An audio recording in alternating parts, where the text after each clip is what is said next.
Hello!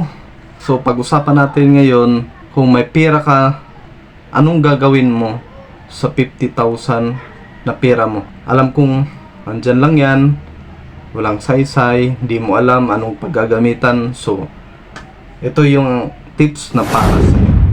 Tara, simulan natin. Bago yan, ako nga pala si Eduardo Bingayan, dating empleyado at entrepreneur, content creator. So tara, pag-usapan natin. Kung ikaw ay may pera na hindi mo masyadong magamit, wala ka pang idea, wala kang alam kung saan ang paggagamitan, kaysa naman nakatiwangwang lang, gamitin mo na. Paano? Mag-invest ka sa sarili mong idea or susubukang negosyo na pwede mo palaguin. Dahil habang nananatili yan, andyan lang yan, walang mangyayari at may chance na maubos pa yan.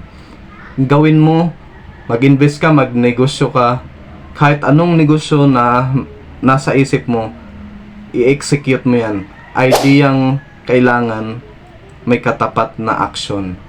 So lahat ng nagsisimula sa pagninegosyo, hindi naman maiwasan na mayroon niyang kapital. Malaki o maliit, meron din. Ngayon,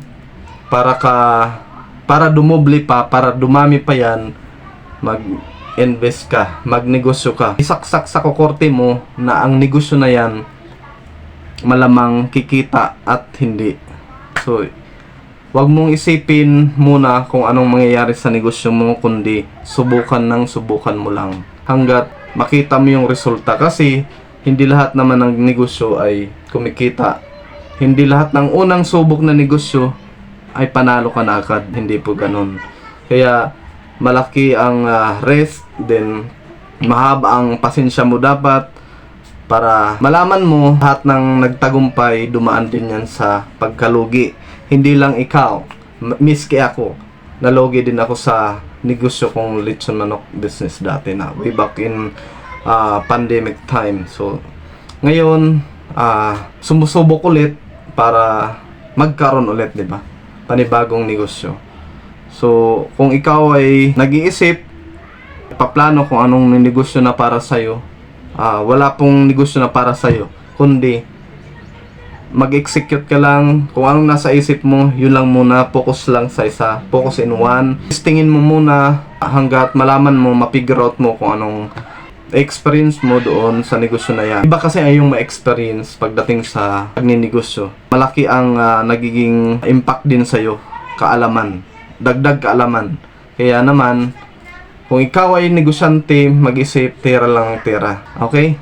Bago tayo magtapos, meron pala akong binibinta dito na ito, nakikita nyo sa taas, house and lot, at saka yung sasakyan na Innova Thermalite Gray. Kung willing kayo, interesado kayo nito at nito, kontakin nyo lang ako.